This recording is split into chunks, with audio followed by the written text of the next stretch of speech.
The colonization of America was undoubtedly one of humanity's greatest and most significant achievements. When we hear about the first American colonizers, we often imagine brave and determined individuals ready for great feats. They were certainly heroes of their time, but how did they truly experience life in the New World? Many powerful nations of that era took part in the colonization of the American continent, including Spain, France, England, the Netherlands, Portugal, and the Russian Empire. Even Prussia and Sweden attempted to colonize some territories in the Caribbean several times, but without success. In this video, we will focus on the English colonizers, as they played the most significant role in colonizing the eastern part of the United States. We will also discuss the daily life and challenges faced by ordinary settlers. To help us understand this better, we will follow one of the English colonists, William Norrington. The year is 1667, and William has recently moved with his family to their new home in New York. He comes from the beautiful town of Plymouth in southern England.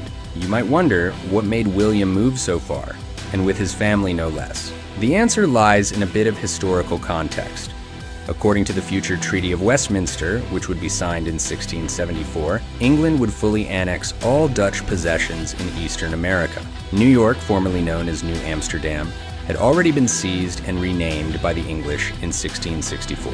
To encourage settlement in the new colony, the English authorities offered various privileges and land plots to their citizens. People began their journey across the Atlantic Ocean in search of new opportunities. They left behind their homes and familiar lands where life was far from easy. Among them were both the poor, seeking a better life, and the wealthy, eager for new economic prospects. William was among the poorer settlers, but after moving to the new continent, he managed to improve his social standing and approach the middle class. Many embarked on this voyage simply hoping for a better future in the wild and unexplored land. But what did they truly expect? The real struggle began the moment they arrived on the unfamiliar continent. The first settlements along the coast resembled temporary camps with few buildings and limited resources.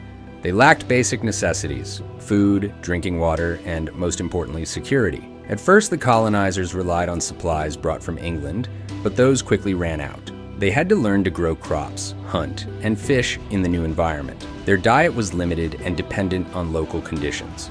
The bread they brought with them soon disappeared, forcing them to seek help from Native American tribes. This interaction was not just about food exchange, but also an opportunity to learn. The natives taught the English how to grow corn, beans, potatoes, and tobacco. Without this knowledge, the colonies might not have survived. In return, the colonists taught the Native Americans English, exchanged goods, and even signed trade agreements. However, this did not mean that everything went smoothly. The untamed lands were far more challenging than expected. Colonists faced constant threats not only from nature, but also from other European powers. They had to defend their land from the French, Spanish, and the Dutch, who still claimed their lost territories.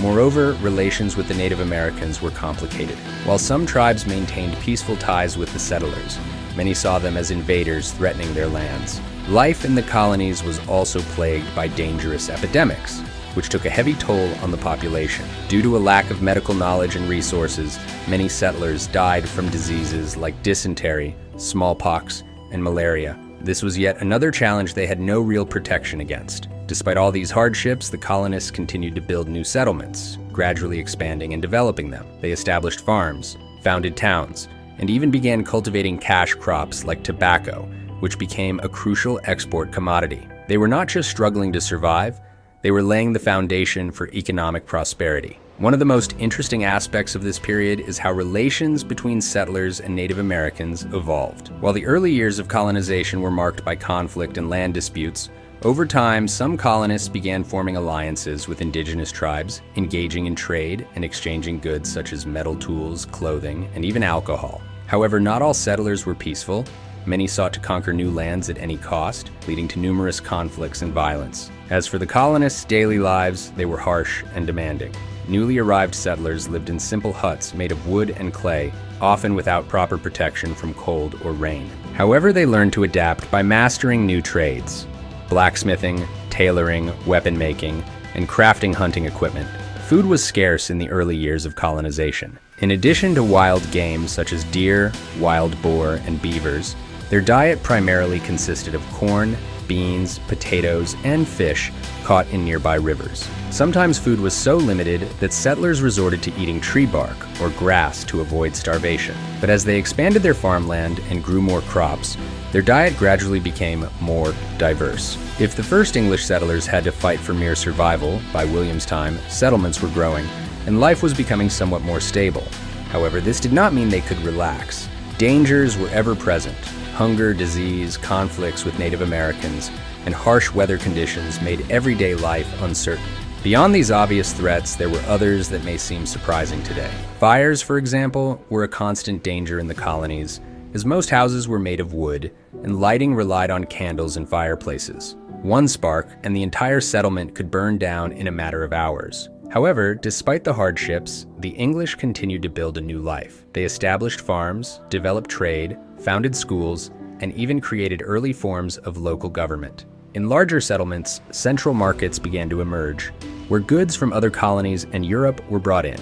These were no longer just makeshift survival camps, but actual towns that gradually developed their own unique culture, built by Europeans following familiar architectural plans from their homeland. One of the most important aspects of colonial life was its social structure. The colonies had both poor settlers struggling to make ends meet and wealthy plantation owners who controlled vast lands and enslaved people.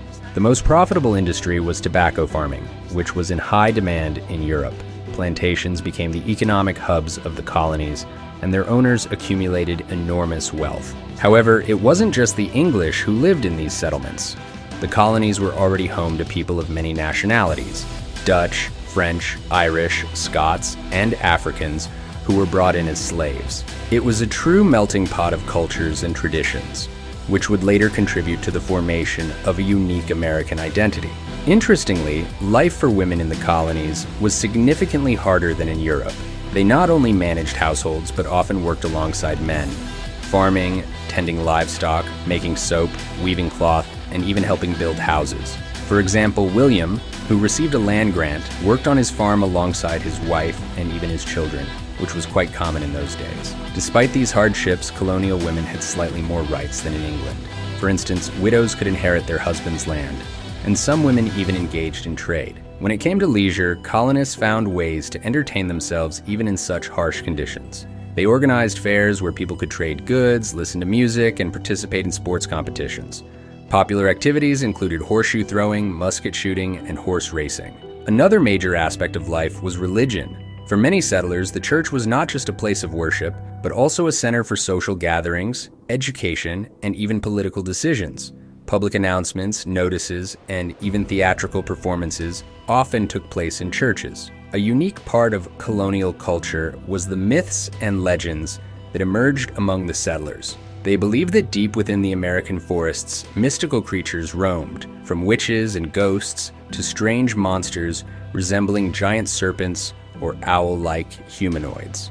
There were also legends about lost cities of gold supposedly hidden in the mountains. These stories not only added mystery to colonial life, but also inspired many adventurers to explore the unknown. One of the most famous supernatural tales was about the ghost of a murdered Native American shaman who was said to haunt the colonists, placing curses on them. Some settlers claimed to hear eerie voices at night or see shadowy figures moving through the forest. This added another layer of fear to colonial life. Beyond real dangers, people also believed that the land itself might be cursed. Another lesser-known fact about the colonists is their unusual medical treatments. For example, to cure a toothache, they chewed tree bark, and for fever, they drank a brew made from spider webs, believing it would draw out evil spirits from the body. Since doctors were scarce, religious leaders, or even the sick themselves, often experimented with herbal remedies. As for clothing, colonists had relatively simple wardrobes. Men wore coarse woolen pants, shirts, and wide-brimmed hats to protect themselves from the sun, while women wore long dresses to shield themselves from the cold and insects. In winter, they wrapped themselves in fur cloaks or woolen capes. Due to a constant shortage of fabrics, many people wore the same clothes for years, and patched garments were a common sight. Of course, one of the greatest dangers for the colonists was the presence of wild animals. Wolves, bears, and cougars posed a serious threat, especially to those living on the outskirts of settlements. Sometimes colonists lost livestock to predator attacks, and there were even cases where hunters themselves became the prey. Despite all these hardships, the settlers never gave up. They continued expanding their settlements, building towns, and creating a new life in a land that once seemed uninhabitable. They laid the foundation for what would become a powerful nation. Even though they would never live to see their small settlements transform into a great country, their legacy became an integral part of world history. That's where we'll wrap things up. We hope you enjoyed this video. Don't forget to like and subscribe to the channel. Also, let us know in the comments what topics you'd like us to cover next. Thanks for watching, and see you next time, dear friends.